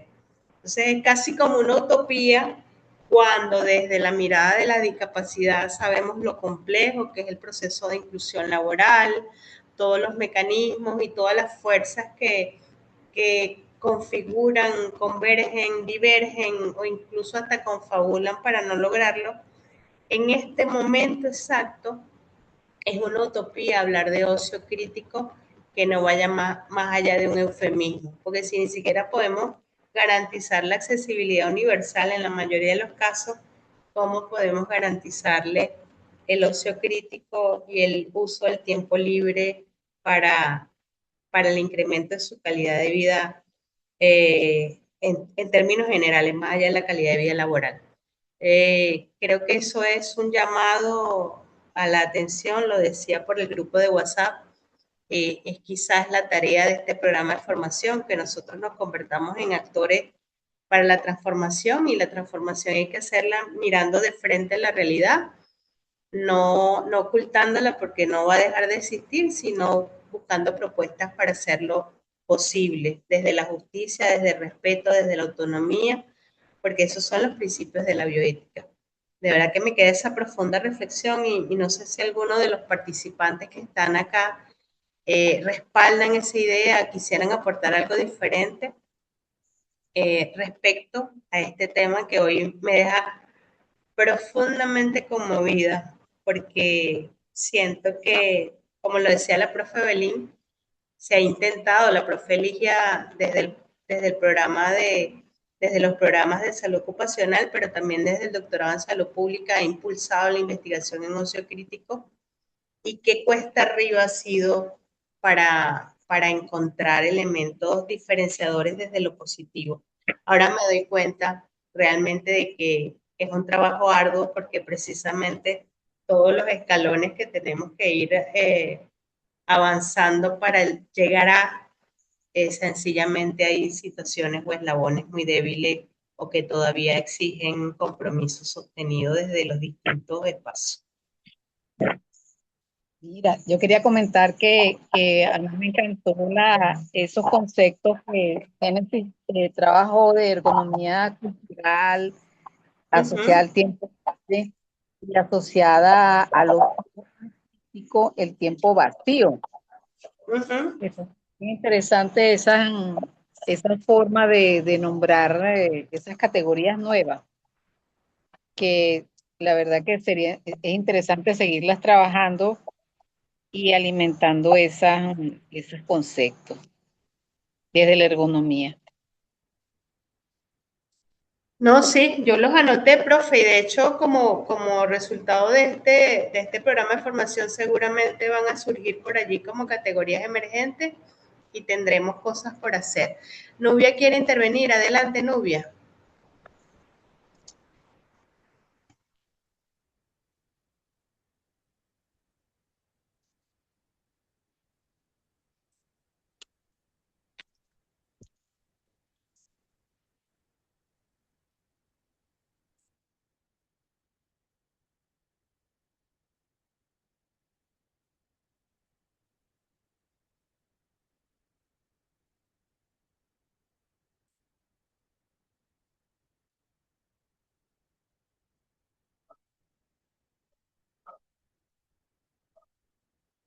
No sé si Leonard quiere aportar algo desde su mirada como médico ocupacional y como estudiante de nuestro programa, con esa mirada que siempre asertivamente nos plantea situaciones que las vives en tu práctica profesional.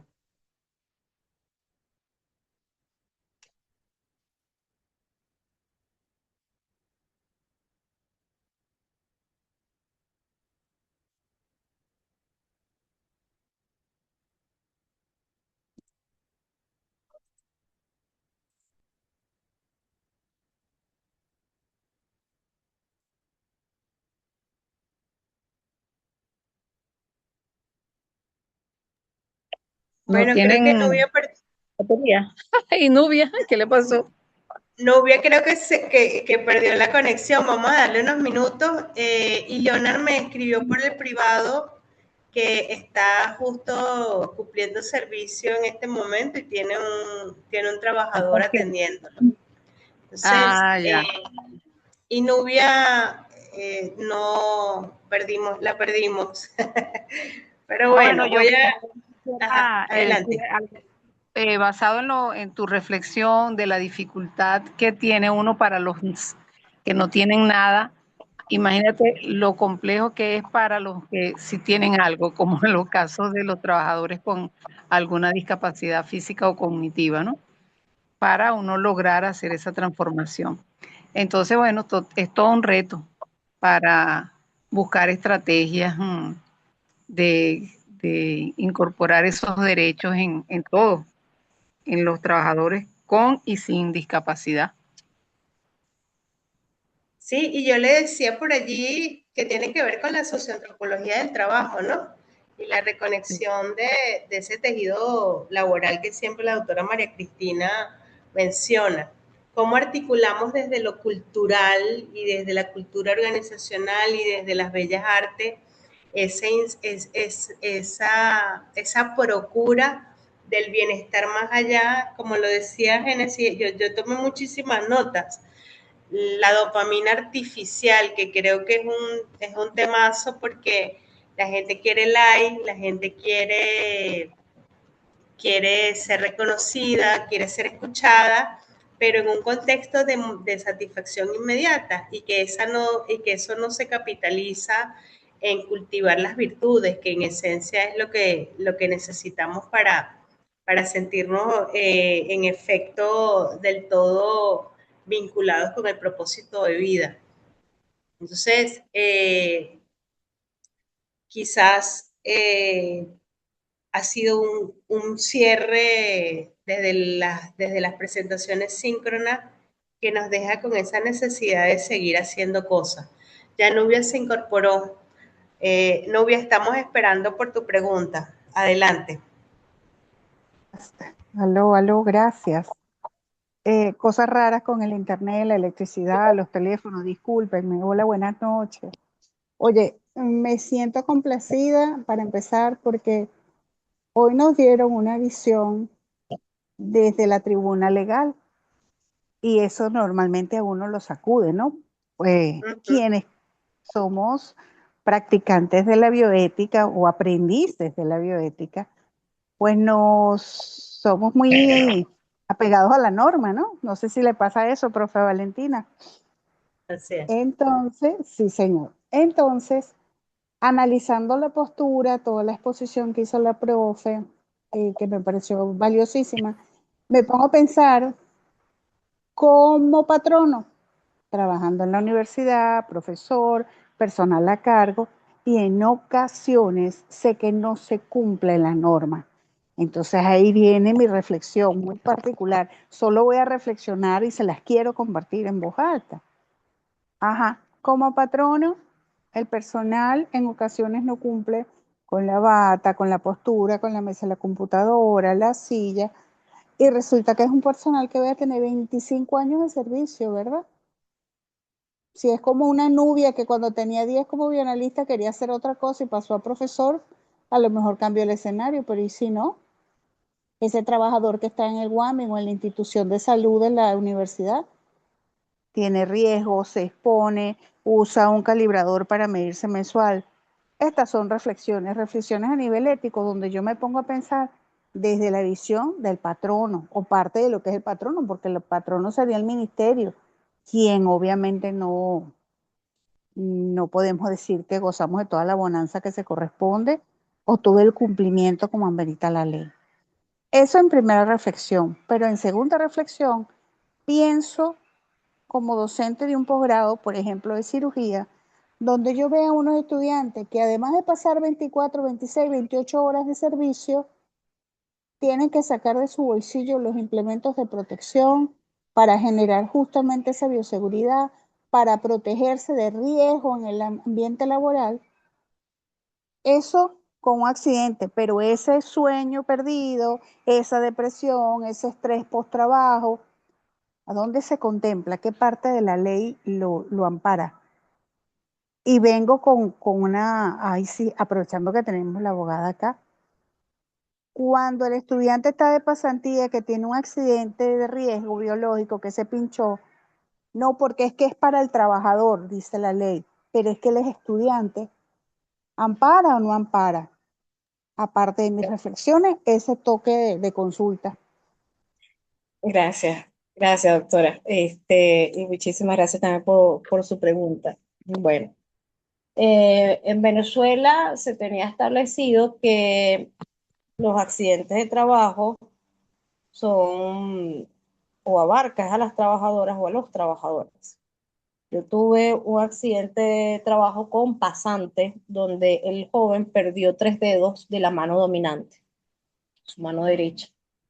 Él me dice, bueno, yo lo que quiero es presentar una demanda por la vía laboral, por la vía civil y que me den una indemnización. Yo no quiero ir por la vía penal. Bueno, en efecto, presentamos la demanda ante el Tribunal Laboral y el Tribunal Laboral desestima la demanda por cuanto no corresponde al ser el pasante. Esta demanda hacen una redistribución a un tribunal civil por por el daño moral. Entonces el tribunal civil dice, no, yo no puedo encargarme de esto porque esto se ve muy feo. Y agarra y la demanda la saca del tribunal. Entonces a todas estas no lo quieren ni aquí ni lo quieren allá. Entonces, ¿qué hacer, no? Entonces, para ese tipo de situaciones está la sala plena del Tribunal Supremo de Justicia. Entonces, el Tribunal Supremo de Justicia se lleva este expediente, lo estudia durante un año y emite una decisión que además es una decisión vinculante, que no es nada más para este caso, sino para todos los casos en Venezuela, donde establece que cualquier pasante que tenga un accidente de trabajo se considera accidente de trabajo en Venezuela. Oye, qué valioso. Qué Mira, yo valioso quisiera aportar saberlo. algo en ese Sí, sí. sentido. Uno que es coordinador de posgrado, en el caso de los estudiantes de los hospitales, ellos son Sí, señor. trabajadores del Ministerio de la Salud y son estudiantes para la Universidad de Carabobo, pero ellos tienen el empleador, en este caso la dirección del Ok. hospital, hay una responsabilidad directa, es distinto al caso que estaba planteando Génesis, porque en el caso del pasante, él no es visto como trabajador, en cambio nosotros como residentes de posgrado nos pagan vacaciones, utilidades, nos arreglan al final, no sé si nos arreglaron algún día porque yo nunca vi eso, pero sí nos pagaban el seguro social y todo. Nosotros tenemos todos los derechos como un trabajador. Entonces, ¿qué quiere decir esto? Que a nivel de los posgrados hay una responsabilidad muy importante que tienen los directivos, que tiene inclusive el jefe de servicio. Entonces nosotros somos corresponsables de lo que ocurra allí. ¿Ves? Entonces es un arma de doble filo. Yo me acuerdo con la pandemia que la directora de nuestra escuela, al final la doctora Agüero, se lanzó y dijo, bueno, vamos a que vayan los alumnos de sexto año, nada más, pues todas las universidades del país estaban paralizadas. Y la Carabobo salió al frente y sacó, y comenzaron con los estudiantes de sexto año, después incorporaron a los estudiantes de quinto año con toda la protección. Hasta que no hubo toda esa protección, la universidad no autorizó esa entrada de Esa los actividad. estudiantes de medicina, porque era muy riesgosa para ellos, era una responsabilidad, era muy importante. Yo recuerdo como médico, yo cuando hice medicina interna, yo me pinché. Y ese día que yo me pinché, estaba yo pasando por terapia intensiva. ¿Y tú crees que había en ese momento, eso fue en el año 85, qué podía hacer yo? O sea, ¿a dónde acudir? Yo fui al director del hospital, nadie sabía nada. Yo fui al jefe de servicio, nada. Entonces me acuerdo que fue el de nefrología, que me dijo, venga, hija, para acá. Entonces él me colocó una gamma-globulina, me puso unas vacunas, pero yo me sentí ese día que me morí. Y entonces Bueno, pensando que me había contagiado de una hepatitis C, una hepatitis o de VIH, SIDA, X, qué sé yo. Bueno, pero fíjate tú que no había nada en ese momento, ¿no? Entonces, igualmente en el día de hoy en este momento hay una protección para los muchachos, que es una obligación que uno tiene que estar muy pendiente con el ministerio, es de la solicitud del programa de protección de VIH, anti-VIH. De manera de que todas esas personas que se pinchan, uno las remite al Ministerio de Salud, al programa en la dirección regional, pues, y allí son atendidos. exacto. Hoy en día existe un programa, pero cuando yo me pinché, eso no existía. Entonces uno, bueno, estaba ahí como a palo ciego, pues. Pero sí es diferente en el caso de que estaba planteando Génesis, con relación a los estudiantes de posgrado que son trabajadores del Ministerio de la Salud. Gracias por la aclaratoria, profe. A veces estamos y no nos sabemos toda la receta, pero interesantísimo saberlo. Esto a nivel de un pinchazo, pero cuando ocurre que ese muchacho tiene no sé cuántas horas, ¿tú crees que cognitivamente ese ser tiene la capacidad de lucidar, tratamiento, resolución? Igual, allí yo pienso que es un abuso de la parte laboral. Claro, yo he estado totalmente en contra. Nosotros hemos hecho varios estudios de investigación en todos los posgrados clínicos y no clínicos. y para mostrar lo que significa la fatiga, el estrés, el burnout en los estudiantes de posgrado a consecuencia de las largas jornadas de trabajo. Y eso ha sido una inobservancia de la forma como los posgrados, y lo ven naturalizado, que eso es, que bueno, que eso en la etapa de formación tú estás para eso y más.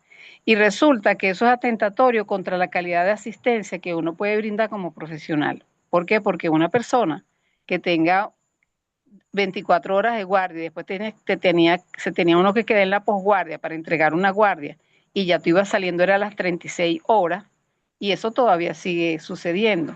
Entonces eso explica los niveles y eso explica los niveles de violencia que hay en ciertos servicios de salud. ¿Por qué? Porque el personal está estresado, ya está harto y obstinado de estar allí y que quiere irse a su casa.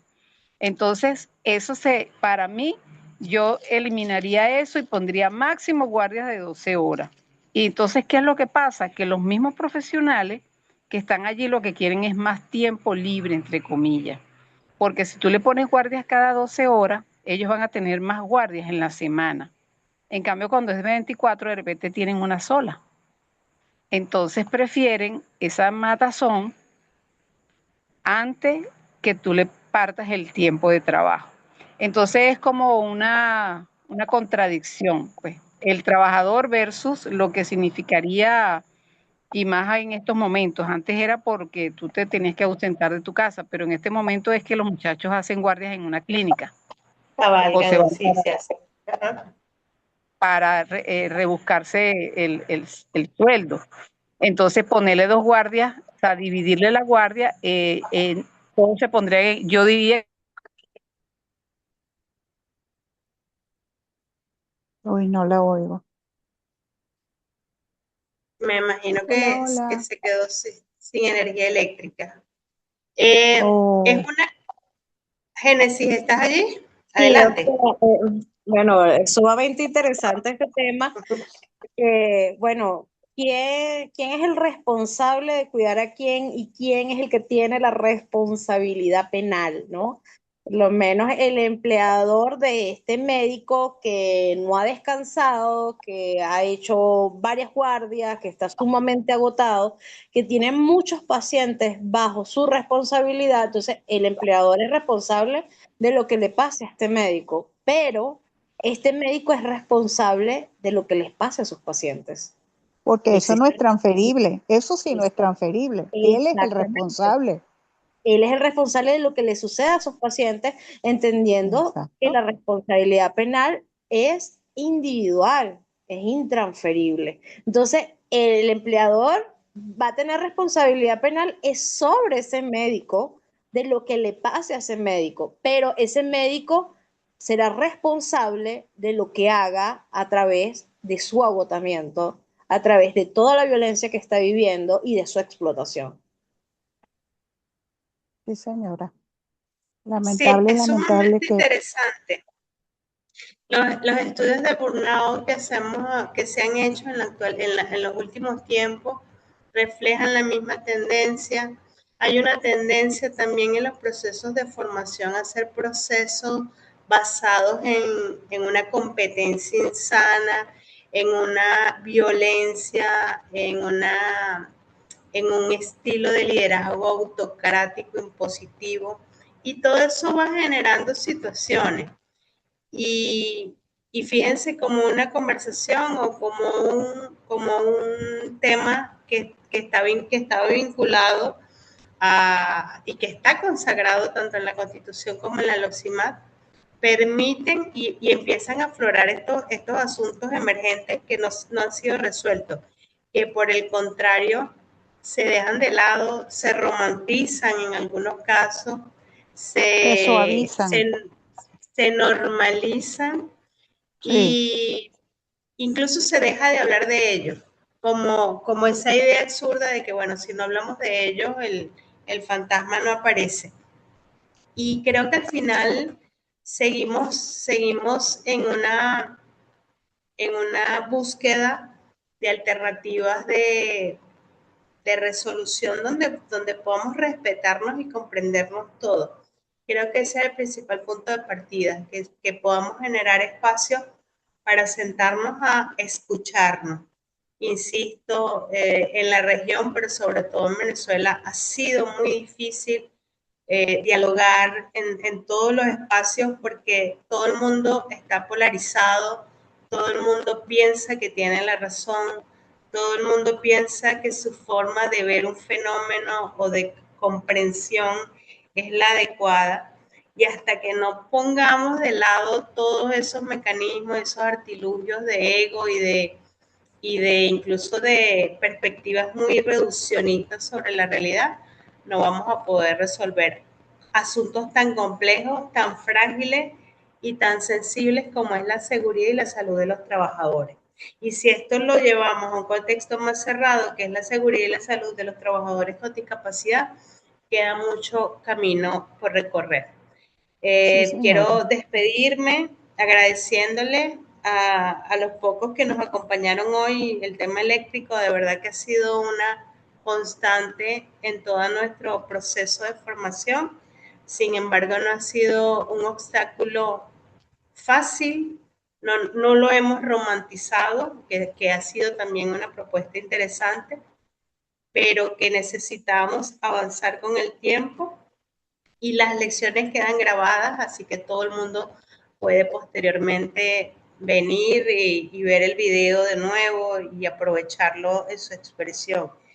Y yo me siento orgullosa de tener un hijo que se llame Programa de Formación de Discapacidad Física y Bioética, que nace de mi proyecto de investigación doctoral y que ha tenido un respaldo en gente valiosa como la doctora Suhaila Mat, que hace muchísimo por la atención de las personas con discapacidad en el estado de Aragua, por médicos ocupacionales, por la profesora Evelyn, que siempre ha impulsado la incorporación de categorías emergentes en la investigación, y que desde la bioética, que es el otra área donde hago vida, tenemos un compromiso sostenido por transformar las realidades para que seamos verdaderos ciudadanos. Este país y la región y el mundo va a cambiar cuando seamos ciudadanos. No nos dejemos de mirar como seres diferentes por clases, por ideologías políticas, por religiones, y nos respetemos desde lo que somos, un ser humano. Así que les deseo feliz noche, que tengan buen descanso y nos seguimos viendo y quizás prontamente nos veamos por allí con otras propuestas. Agradecida, Génesis, con tu participación. Estoy segura que en el futuro también nos vas a acompañar. Y con esto entonces cerramos nuestro ciclo de presentaciones síncronas con la esperanza y la promesa de que hay un compromiso sostenido para seguir formándonos en el resto de las discapacidades, que no solo son la discapacidad física. Deseo que estén bien y nos seguimos leyendo y viendo en los otros espacios. Gracias. Chao, chao.